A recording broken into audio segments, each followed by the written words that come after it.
Hello. Hello guys, start na tayo. Ayan, at medyo late na akong nakapag-upload. Ayan, mag-ano pa lang tayo ngayon. At kagigising ko lang. Ayan, pahinga tayo kanina at medyo masama pa rin yung pakiramdam natin. Ayan. So, unahin natin dito. Ayan, para sa mga top trending stocks. At kung meron kayong mga request, pwede po kayong mag-comment down. Isi-separate po natin ang video. And as well sa crypto, no? Ayan, pagka talagang na ako, fully healed na ako. Ayan, ngayon kasi medyo masama pa yung pakiramdam ko, pero much better naman na. Ayan. So ngayon, pagka sinilip natin yung mismong chart ni dito, still the same pa rin. Yun nga lang this time. Wait lang Ayan, kapan kasi hindi natin to na elaborate, no? Ayan. So siguro sa lower time frame natin silipin kung ano ba yung nangyayari dito. Kasi dito pwede tayong mag-adjust ng konti sa baba Okay, malapit dito, no, sa 2.82. Meron diyang support. Kung titignan natin, di ba? So, in short, eto, pwede nating, kumbaga, palakihin ng konti. Ayan. So, range siya, no? Ayan. From 2.86 to 2.82, pwede po natin i-consider na support for dito, especially dito sa lower time frame. Plus, ito, lower high, since nung siya ay nag-pull back. Ayan, kasi sell-off na to Sell-off. Okay. Then, bounce. Sell-off. Okay. Then, retest dito. Ayan, sa may support natin. Bounce. And kung papansinin natin, this one is, okay, para siyang triangle. Okay. So, meaning, pagka ganito, guys, okay, pagka ganito, at siya ay nalaglag dito, guys, sa may support natin, of course, pababa to. Okay, pa-downtrend si dito. And kung titignan natin, pero wala pa naman, no? And, yeah. So, tignan na lang natin. Pero, right now, eto muna. Ayan. Kasi, ang magiging possible, natin dyan, target natin dyan, pagka nalaglag, etong height ng triangle. Pwedeng ganun. No? So, dito, guys. Ayan. Pagka sinukat natin to, yan. Tapos, dito. Ayan. So, at least dito, guys, sa 2.54. May confluence tayo dyan. Dito. Ayan, kasi meron siyang mga touches. Right? Okay, sa area na to. At sa area na to. Okay, pagka ito yung naging target natin. Ayan. So, since wala pa naman, kaya tignan muna natin, yung possible mangyari. Ano na ba ngayon? Thursday na ba ngayon? So, sa Friday, tignan natin. Ayan, kung ano mangyari for dito. Next, alter.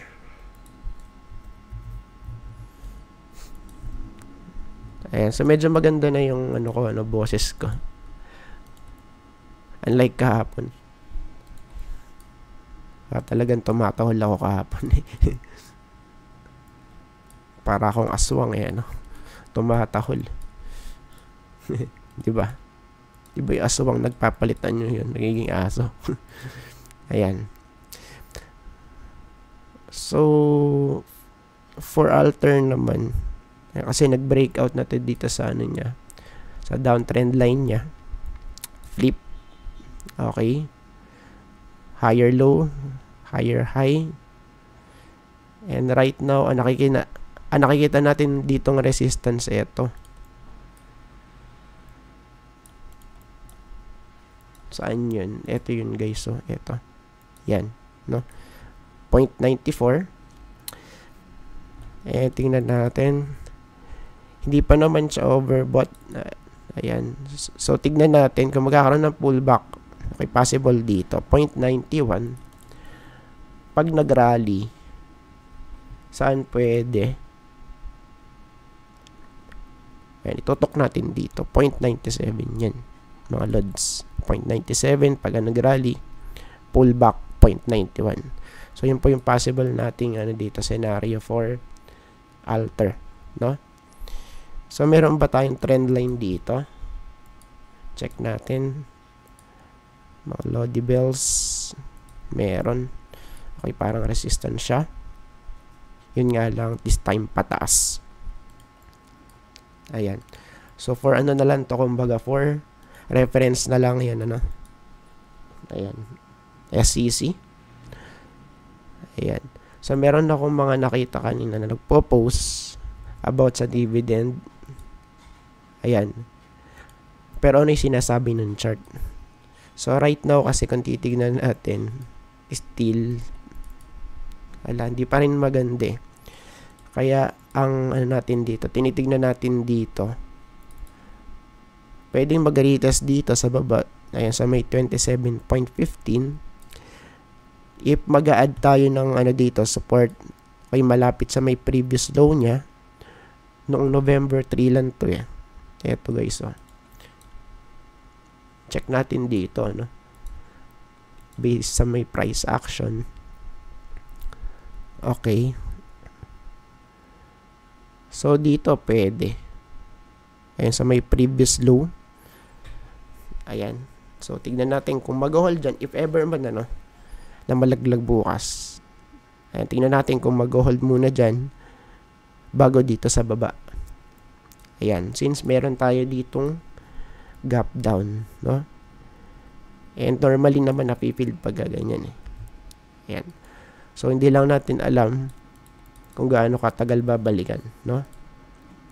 Much better nga mag-create ng divergence. Para magkaroon ng divergence, dapat malaglag to below. Ayan, sa may previous low natin sa 28.9. Lower low dapat. Tapos dito, higher low.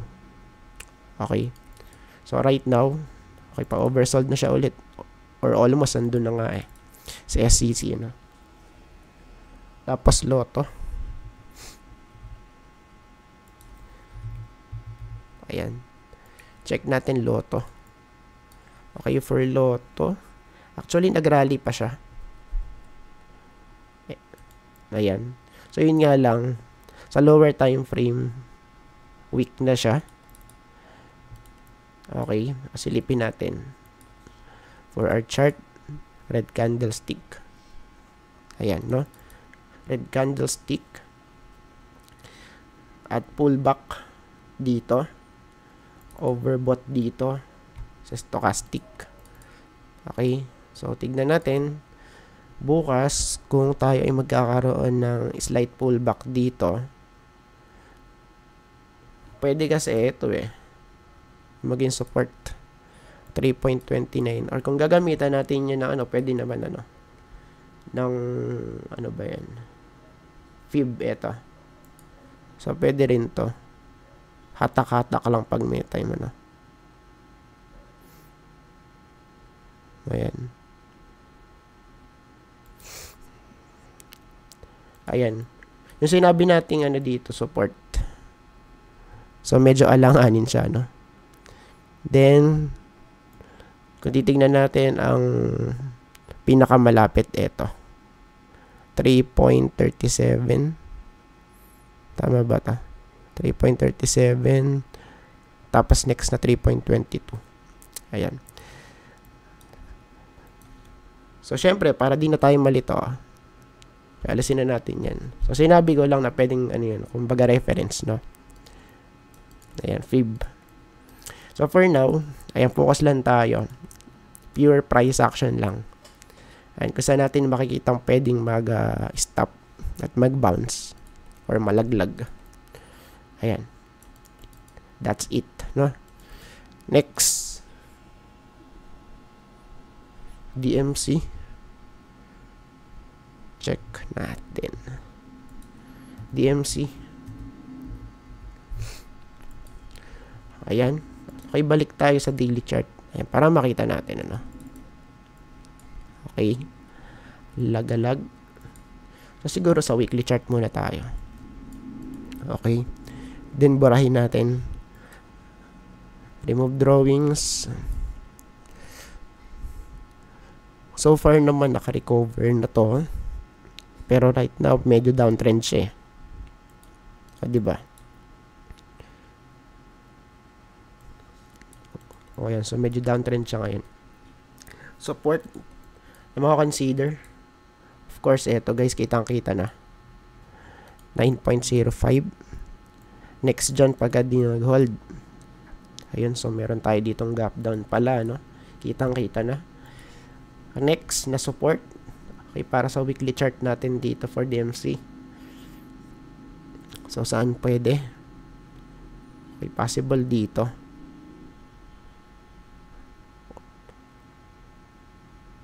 Or dito rin kasi pwede. So, siguro dito na lang muna tayo. Ayan. I think dito muna tayo. Ayan, no? Okay, para hindi masyadong dikit-dikit. Ayan, sa 8.38 possible dyan. So, pag tinignan natin, medyo bearish to. Okay, para siyang ano, no? Para siyang head and shoulder pattern. Diba? Left, head, right shoulder. Ayan, pero tignan pa rin natin, ano? Let's see, guys. Ayan. Dito, ayan, baka lang may trend line. Meron ba? Ayan, so medyo alangan yung trend line natin. Pero eto, ayan, kung titignan natin, eto talaga. Ayan, at medyo nalaglag na siya rito. Ayan, pero of course, mas ano kasi, mas respected pag sa horizontal yung ano natin, yung support. Ayan, no? So, ito muna for DMC. Ayan, tas oversold na rin dito sa ano, sa daily chart. Ayan, tignan natin bukas kung ano mangyayari. Keep trending pa to bukas, ano. Next one, ASIN. ASIN. Okay, for ASIN,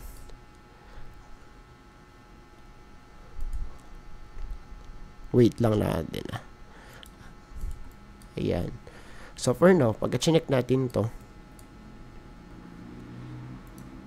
i-check muna natin sa weekly chart. Ayan. So, ito itsura niya overall. Okay, pa-downtrend pa din to, no? ASIN. Since October 2021. Okay. Still bearish. Still bearish. Wala, pa-downtrend talaga siya, eh.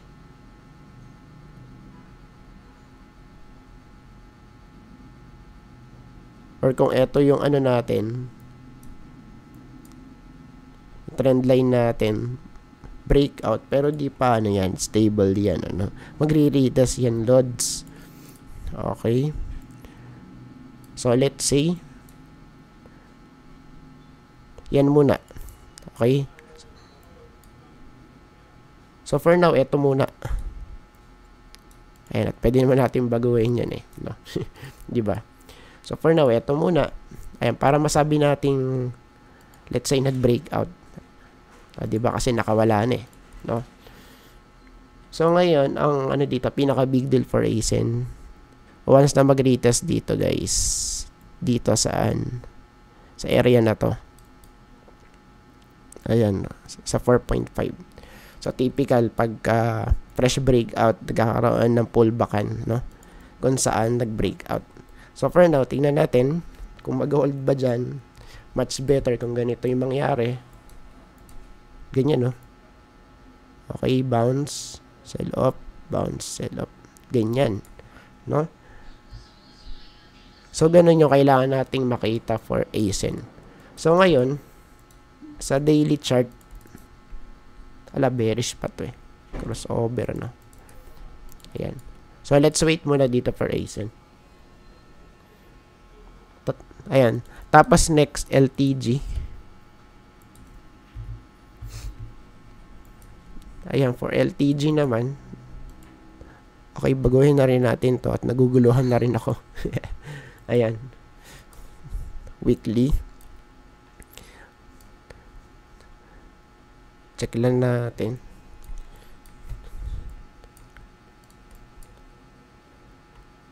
Ayan, para ma-visualize natin. Especially sa crypto, dapat naka-ano tayo dun palagi. Naka-weekly tayo, no?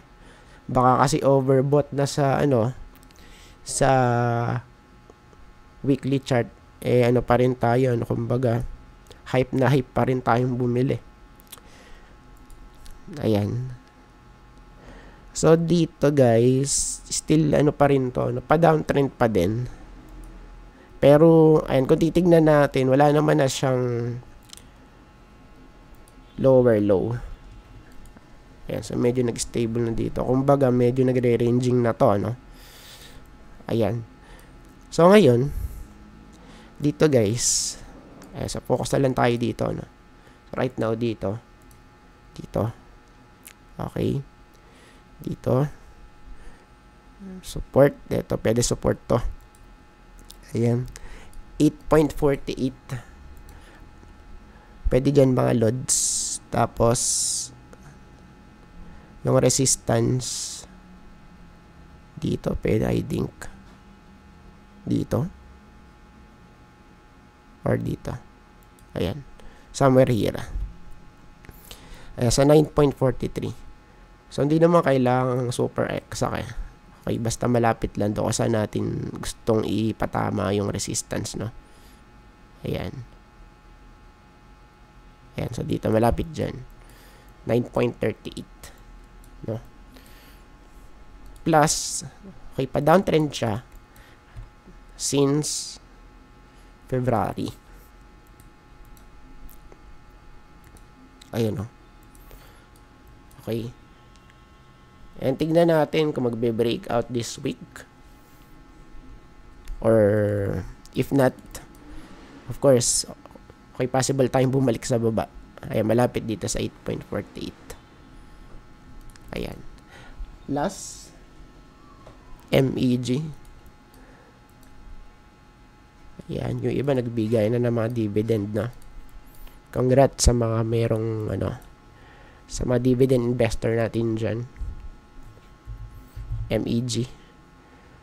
Ayan, sa mga susunod na natin, na upload, okay, crypto naman.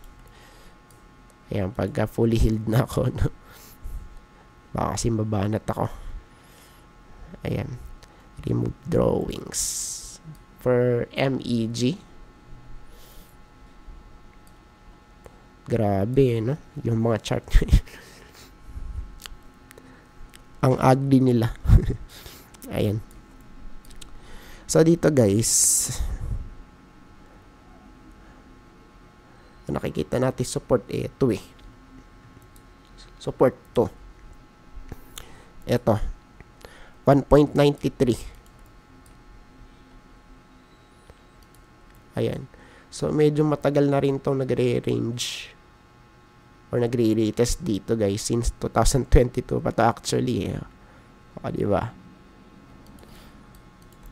So, tingnan natin kung may something dito, na mangyayari.